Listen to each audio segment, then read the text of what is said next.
La présentation et la défense des travaux de fin de cycle a vécu ce lundi 16 septembre 2024 à l'Université protestante d'Afrique selon les calendriers de l'enseignement supérieur et universitaire de la République démocratique du Congo. Une centaine de récipiendaires issus des facultés des sciences infirmières, santé publique, droit, psychologie, gestion de projets, informatique et théologie a pris part à cette soutenance des travaux dont le jury était présidé par le PCA de l'Université protestante d'Afrique, professeur Dr Kazumba, qui a fait le déplacement de Mbujimayi pour la circonstance. Parmi les récipiendaires, Francis Kazadichaba, étudiant en deuxième licence théologie, option évangélique et développement, a défendu son mémoire sur les sujets intitulés Analyse étiologique des obstacles à la croissance de l'église locale, cas de l'église de réveil de Mbujimayi. Il donne ici le résumé de son travail. Dans ce sujet, j'ai essayé de montrer aux hommes de Dieu ce qui est à la base de la non-croissance d'une église locale. Il y a plusieurs facteurs qui entrent en cause. Premièrement, j'ai évoqué le leadership qui, lorsqu'il n'est pas à la hauteur, l'église locale ne pourra pas vraiment avancer. Deuxièmement, j'ai parlé sur les phénomènes de division. Là, il faut voir la collaboration entre les responsables de l'église et ses collaborateurs.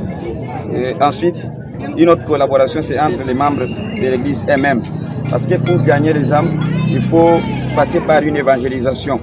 Alors, lorsque l'évangélisation n'est pas à la hauteur, ou les membres de l'église ne sont pas en bonne collaboration, cela ne fera pas qu'ils puissent se mettre ensemble pour évangéliser. Alors, ce phénomène a vraiment touché l'église aujourd'hui. Si vous constatez en Mbujimayi, beaucoup d'églises qui naissent de partout ne croissent pas.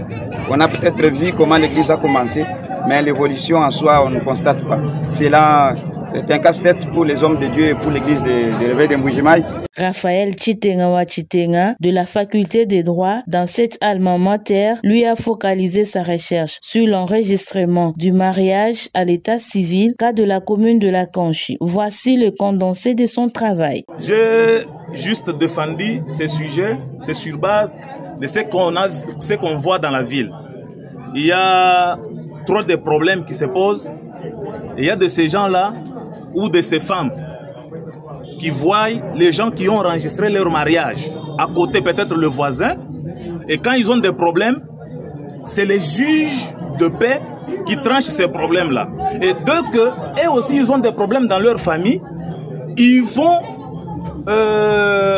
dire que si tu me fais des problèmes comme ça, on ira au parquet, on doit faire ceci, cela, oubliant que leur mariage n'a pas été enregistré.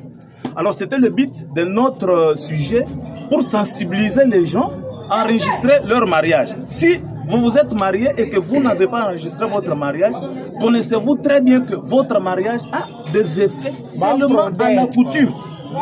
Et si vous voulez que peut-être dès qu'il y a un problème, dès qu'il y a un conflit, que ça soit tranché par les juges de paix, il faut enregistrer votre mariage.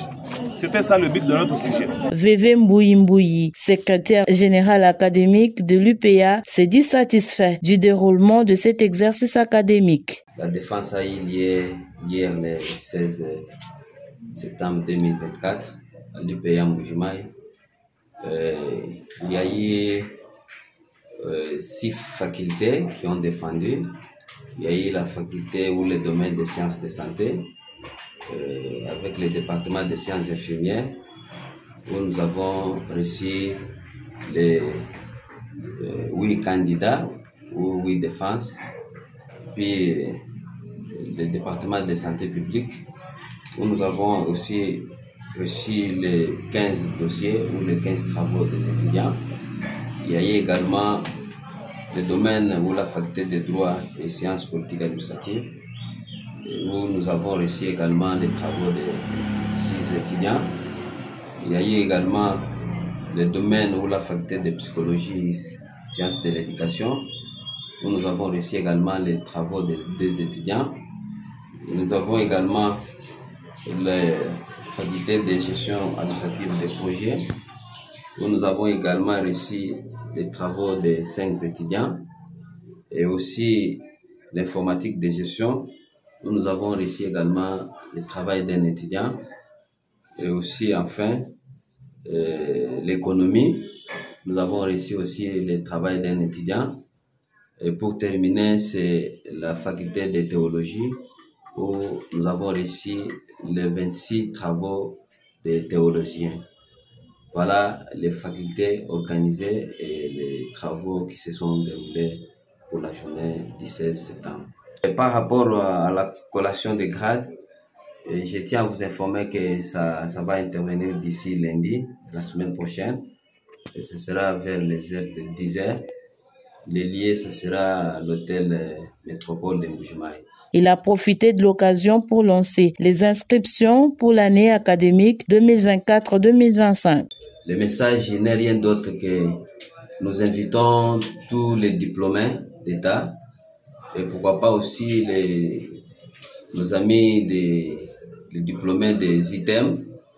Nous les invitons, les anciens, que ce soit les nouveaux diplômés, qu'ils viennent s'inscrire à l'UPA. C'est la montagne, le sommet du savoir. C'est ici où nous appliquons le système LMD. Parce que vous verrez vous-même, monsieur le journaliste, la clôture de l'année a été respectée selon le calendrier de son Excellence Madame le ministre de l'Enseignement supérieur et universitaire. Alors nous sommes dans le nord et nous allons aussi clôturer l'année en respectant les règlements et les vademecum et les instructions 025 qui nous régissent. Retenez que la clôture et la collation de grades académiques pour l'année 2023-2024 sont prévues le lundi 23 septembre 2024 et l'Université protestante d'Afrique est située sur l'avenue Inga, quartier Kalundu, commune de Bipemba, référence derrière la paroisse évangélique d'Italala Pédi. Cordial bienvenue à tous les nouveaux et anciens diplômés d'État.